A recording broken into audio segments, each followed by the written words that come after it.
Chapter 1, Introduction. The man who thought his way into partnership with Thomas A. Edison. Truly, thoughts are things, and powerful things at that, when they are mixed with the definiteness of purpose, persistence, and a burning desire for their translation into riches or other material objects. A little more than 30 years ago, Edwin C. Barnes discovered how true it is that men really do think and grow rich. His discovery did not come out at one sitting, it came little by little, beginning with a burning desire to become a business associate of the great Edison. One of the great characteristics of Barnes's desire was that it was definite. He wanted to work with Edison, not for him. Observe carefully the description how he went about translating this desire into reality, and you'll have a better understanding of the 13 principles which lead to riches. When this desire, or impulse of thought, first flashed into his mind, he was in no position to act upon it. Two difficulties stood in his way. He didn't know Mr. Edison, and he did not have enough money to pay his railroad fare to Orange, New Jersey. These difficulties were sufficient to have discouraged the majority of men from making any attempt to carry out the desire. But this was no ordinary desire. He was so determined to find a way to carry out his desire that he finally decided to travel by blind baggage rather than to be defeated. To the uninitiated, this means he went to East Orange on a freight train. He presented himself at Mr. Edison's laboratory and announced he had come to go into business with the inventor. In speaking of the first meeting between Barnes and Edison years later, Mr. Edison said, "He stood there before me, looking like an ordinary tramp, but there was something in the expression of his face which conveyed the impression that he was determined to get what he had come after. I had learned from years of experience with men that when a man really desires a thing so deeply that he's willing to stake his entire future on a single turn of the wheel in order to get it, he's sure to win. I gave him the opportunity he asked for because I saw he had made up his mind to stand by until he succeeded. Subsequent events proved that no mistake was made." Just what young Barnes said to Mr. Edison on that occasion was far less important than that which he thought. Edison himself said so. It could not have been the young man's appearance which got him his start in the Edison office, for that was definitely against him. It was what he thought that counted. If the significance of this statement could be conveyed to every person who reads it, there would be no need for the remainder of this book. Barnes did not get his partnership with Edison on his first interview. He did get a chance to work in the Edison offices at a very nominal wage, doing work that was unimportant to Edison, but most important to Barnes, because it gave him an opportunity to display his merchandise, where his intended partner could see it. Months went by. Apparently nothing happened to bring the coveted goal which Barnes had set up in his mind as his definite major purpose. But something important was happening in Barnes' mind. He was constantly intensifying his desire to become the business associate of Edison. Psychologists have correctly said that when one is truly ready for a thing, it puts in its appearance. Barnes was ready for a business association with Edison. Moreover, he was determined to remain ready until he got that which he was seeking. He did not say to himself, what's the use? I guess I'll change my mind and try for a salesman's job. But he did say, I came here to go into business with Edison, and I'll accomplish this end if it takes the remainder of my life. He meant it. What a different story men would have to tell if only they would adopt a definite purpose and stand by that purpose until it had time to become an all-consuming obsession. Maybe young Barnes did not know it at the time, but his bulldog determination, his persistence in standing back of a single desire, was destined to mow down all opposition and bring him the opportunity he was seeking. When the opportunity came, it appeared in a different form, and form a different direction than Barnes had expected. This is one of the tricks of opportunity. It has a sly habit of slipping in by the back door, and often it comes disguised in the form of misfortune or temporary defeat. Perhaps this is why so many fail to recognize opportunity. Mr. Edison had just perfected a new office device known at that time as the Edison dictating machine, now the Ediphone. His salesmen were not enthusiastic over the machine. They did not believe it could be sold without great effort. Barnes saw his opportunity right away.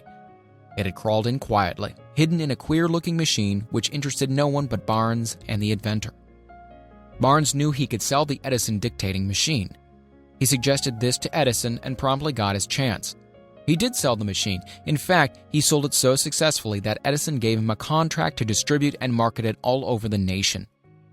Well, out of that business association grew the slogan, "Made by Edison and installed by Barnes."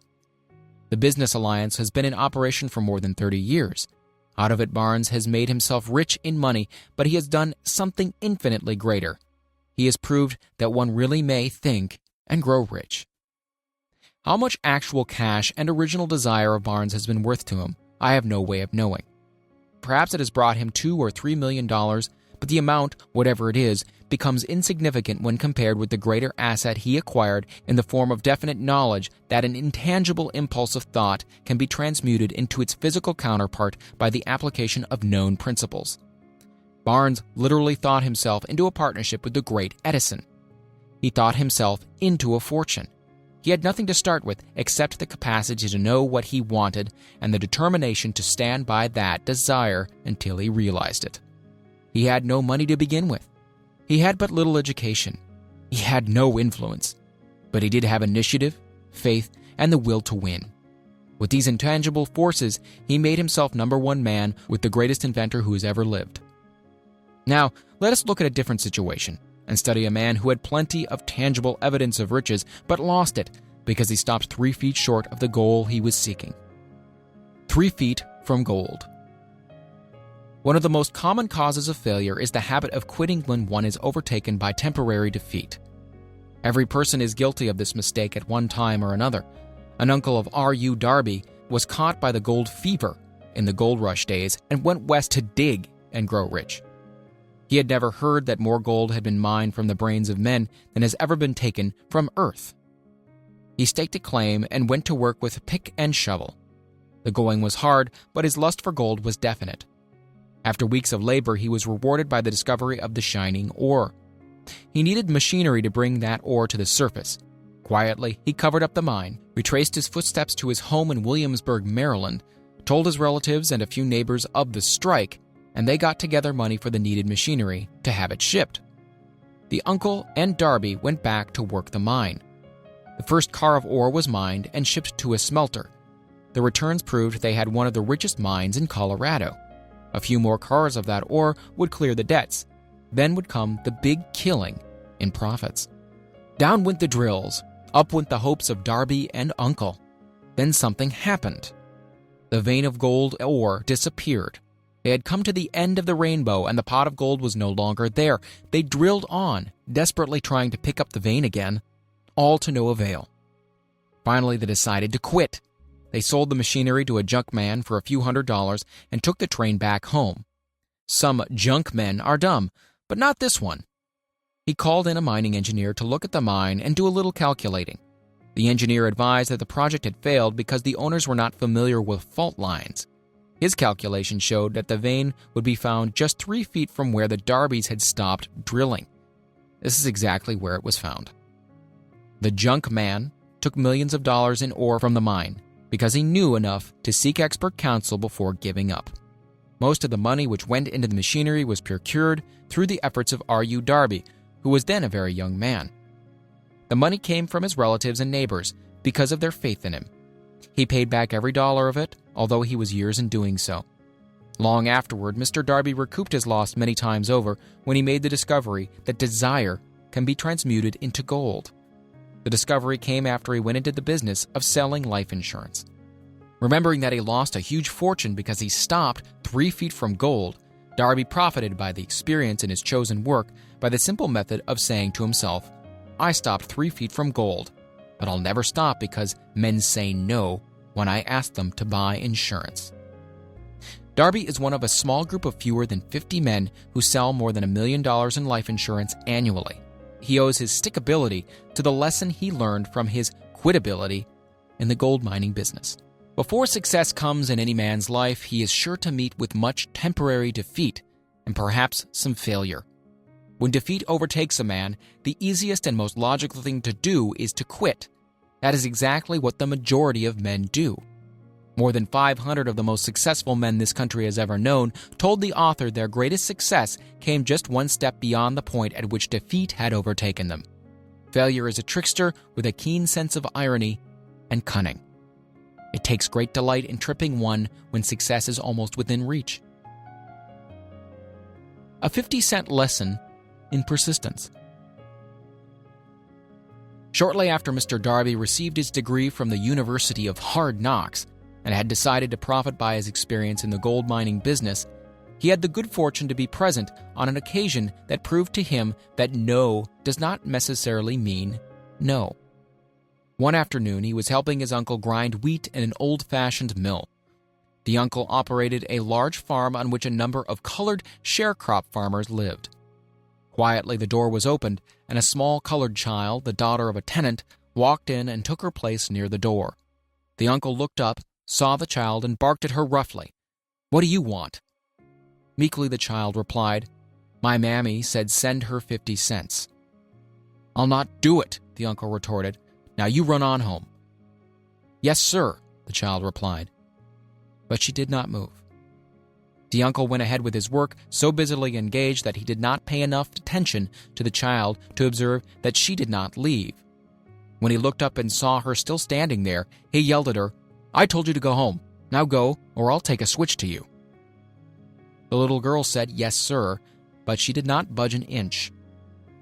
The uncle dropped a sack of grain he was about to pour into the mill hopper, picked up a barrel staff, and started toward the child with an expression on his face that indicated trouble. Darby held his breath. He was certain he was about to witness a murder. He knew his uncle had a fierce temper. He knew that colored children were not supposed to defy white people in that part of the country. When the uncle reached the spot where the child was standing, she quickly stepped forward one step, looked into his eyes, and screamed at the top of her shrill voice, "My mammy's gotta have that 50 cents. The uncle stopped, looked at her for a minute, then slowly laid the barrel staff down on the floor, put his hand in his pocket, took out $50 and gave it to her. The child took the money and slowly backed towards the door, never taking her eyes off the man whom she had just conquered. After she had gone, the uncle sat down on a box and looked out the window into space for more than 10 minutes. He was pondering with awe over the whipping he had just taken. Mr. Darby, too, was doing some thinking. That was the first time in his experience that he had seen a colored child deliberately master an adult white person. How did she do it? What happened to his uncle that caused him to lose his fierceness and become as docile as a lamb? What strange power did this child use that made her master over her superior? These and other similar questions flashed into Darby's mind, but he did not find the answer until years later when he told me the story. Strangely, the story of this unusual experience was told to the author in the old mill on the very spot where the uncle took his whipping. Strangely, too, I had devoted nearly a quarter of a century to the study of the power which enabled an ignorant, illiterate colored child to conquer an intelligent man. As we stood there in that musty old mill, Mr. Darby repeated the story of the unusual conquest and finished by asking, "What can you make of it? What strange power did that child use that so completely whipped my uncle?" The answer to this question will be found in the principles described in this book. The answer is full and complete. It contains details and instructions sufficient to enable anyone to understand and apply the same force which the little girl accidentally stumbled upon. Keep your mind alert, and you'll observe exactly what strange power came to the rescue of the child. You will catch a glimpse of this power in the next chapter. Somewhere in the book, you'll find an idea that will quicken your receptive powers and place at your command, for your own benefit, the same irresistible power. The awareness of this power may come to you in the first chapter, or it may flash into your mind in some subsequent chapter. It may come in the form of a single idea, or it may come in the nature of a plan or a purpose. Again, it may cause you to go back into your past experience of failure or defeat and bring to the surface the same lesson by which you can regain all that you lost through defeat. After I had described to Mr. Darby the power unwittingly used by the colored girl, he quickly retraced his 30 years of experience as a life insurance salesman, and frankly acknowledged that his success in that field was due in no small degree to the lesson he had learned from the child. Mr. Darby pointed out, "Every time a prospect tried to bow me out without buying, I saw that child standing there in the old mill, her big eyes glaring in defiance, and I said to myself, I've got to make this sale. The better portion of all sales I have made were made after people had said no." He recalled, too, his mistake in having stopped only 3 feet from gold, But, he said, that experience was a blessing in disguise. It taught me to keep on keeping on, no matter how hard the going may be, a lesson I needed to learn before I could succeed in anything.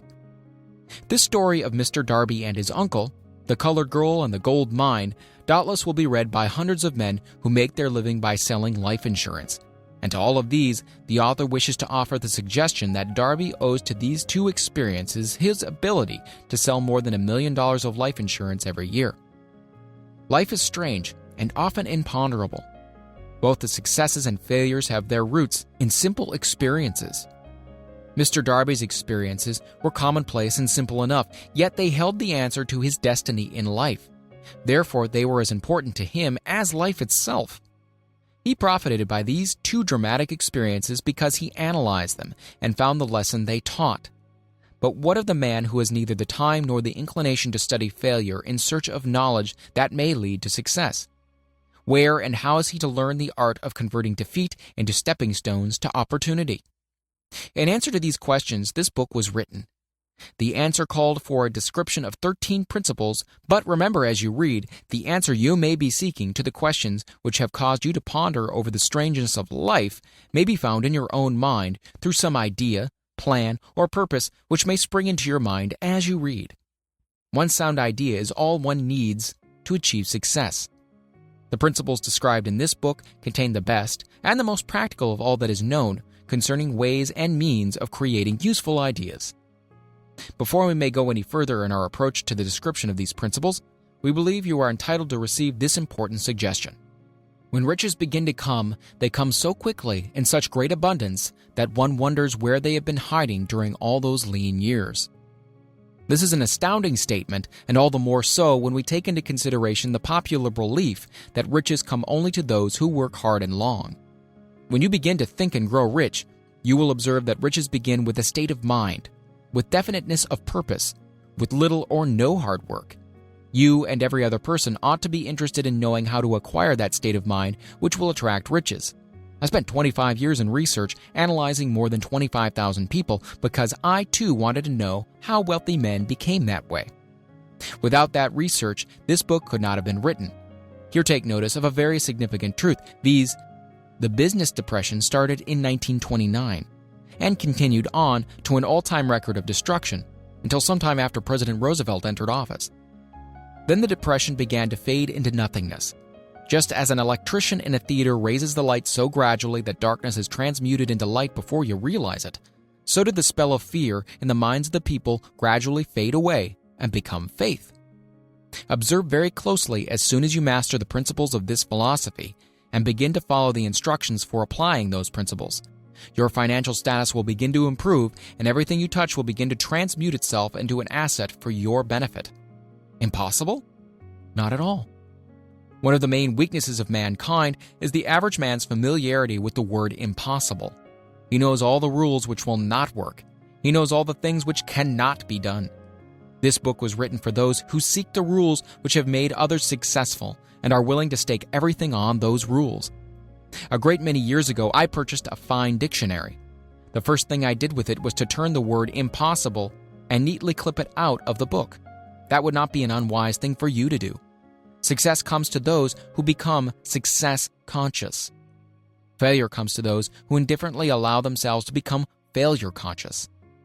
The object of this book is to help all who seek it to learn the art of changing their minds from failure consciousness to success consciousness.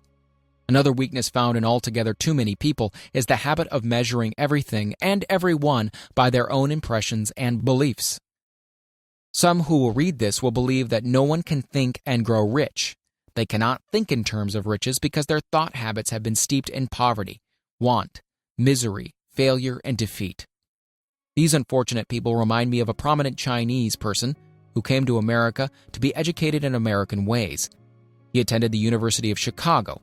One day, President Harper met this young Oriental on the campus, stopped to chat with him for a few minutes, and asked what had impressed him as being the most noticeable characteristic of the American people.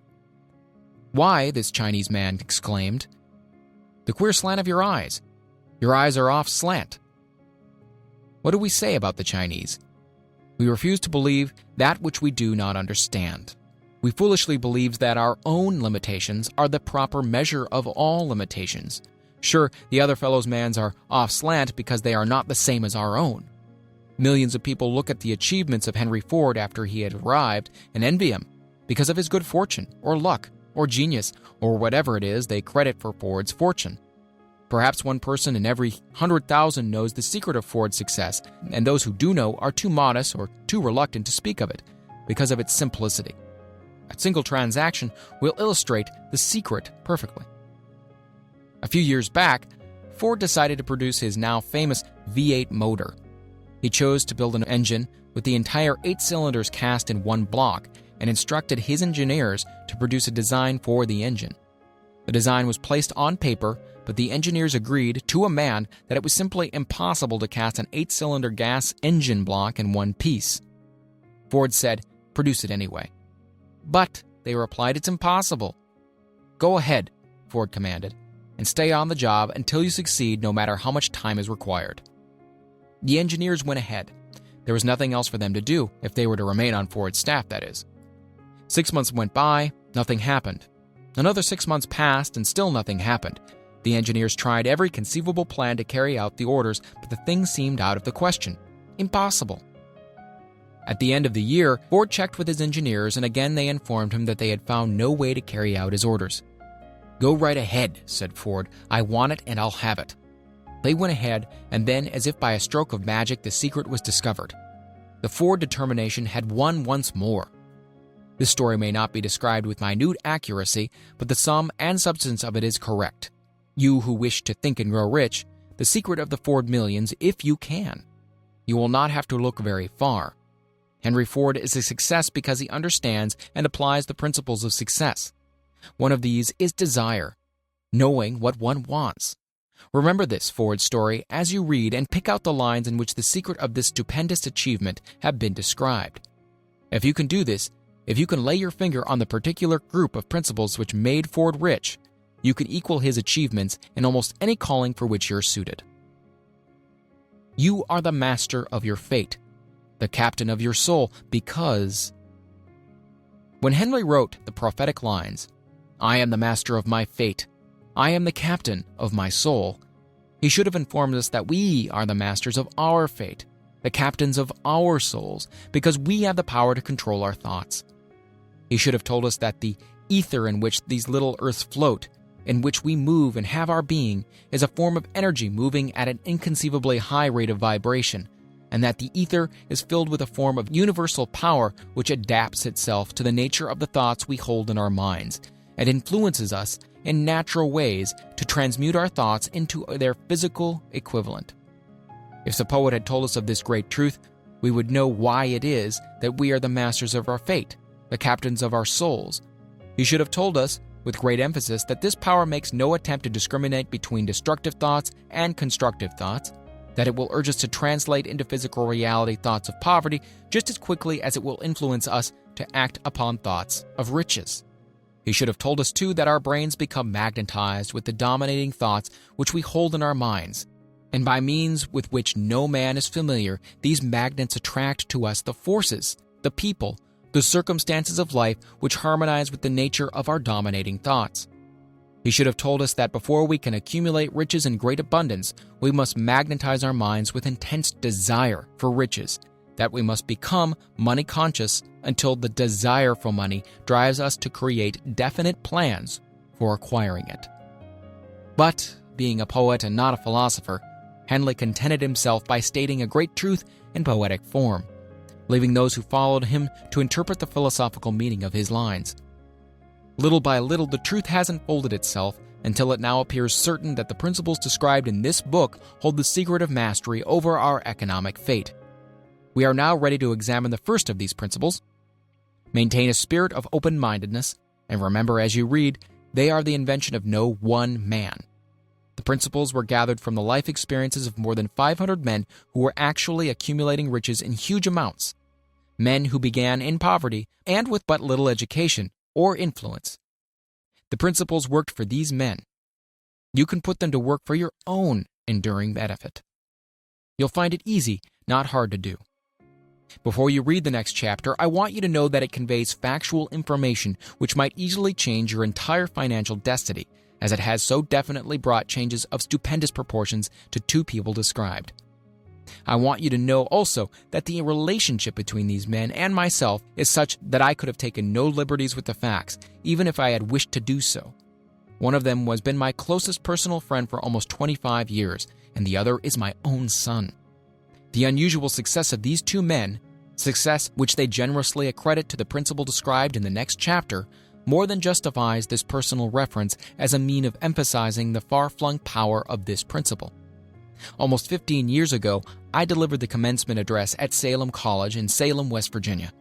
I emphasized the principle described in the next chapter with so much intensity that one of the members of the graduating class definitely appropriated it and made it a part of his own philosophy. The young man is now a member of Congress and an important factor in the present administration. Just before this book went to the publisher, he wrote me a letter in which he so clearly stated his opinion of the principle outlined in the next chapter that I have chosen to publish this letter as an introduction to that chapter. It gives you an idea of the rewards to come. My dear Napoleon, my service as a member of Congress having given me an insight into the problems of men and women, I am writing to offer a suggestion which may become helpful to thousands of worthy people. With apologies, I must state that the suggestion, if acted upon, will mean several years of labor and responsibility for you, but I am enheartened to make this suggestion because I know your great love for rendering useful service. In 1922, you delivered the commencement address at Salem College when I was a member of the graduating class. In that address, you planted in my mind an idea which has become responsible for the opportunity I now have to serve the people of my state, and will be responsible in a very large measure for whatever success I may have in the future. The suggestion I have in mind is that you put into a book the sum and substance of the address you delivered at Salem College, and in that way give the people of America an opportunity to profit by your many years of experience and association with the men who, by their greatness, have made America the richest nation on earth. I recall, as though it were yesterday, the marvelous description you gave of the method by which Henry Ford, with but little schooling, without a dollar, with no influential friends, rose to great heights. I made up my mind then, even before you had finished your speech, that I would make a place for myself no matter how many difficulties I had to surmount.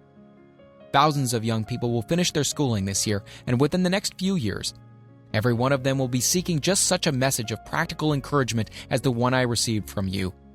They will want to know where to turn, what to do to get started in life. You can tell them because you have helped to solve the problems of so many people. If there is any possible way that you can afford to render so great a service, may I offer the suggestion that you include with every book one of your personal analysis charts, in order that the purchaser of the book may have the benefit of a complete self-inventory, indicating, as you indicated to me years ago, exactly what is standing in the way of success. Such a service as this, providing the reader of your book with a complete, unbiased picture of their faults and their virtues, would mean to them the difference between success and failure. The service would be priceless. Millions of people are now facing the problems of staging a comeback because of the Depression. And I speak from personal experience when I say I know these earnest people would welcome the opportunity to tell you their problems and to receive your suggestions for the solution. You know the problems of those who face the necessity of beginning all over again. There are thousands of people in America today who would like to know how they can convert ideas into money. People who must start at scratch, without finances, and recoup their losses. If anyone can help them, you can. If you publish this book, I would like to own the first copy that comes from the press, personally autographed by you. With best wishes, believe me, cordially yours, Jennings Randolph.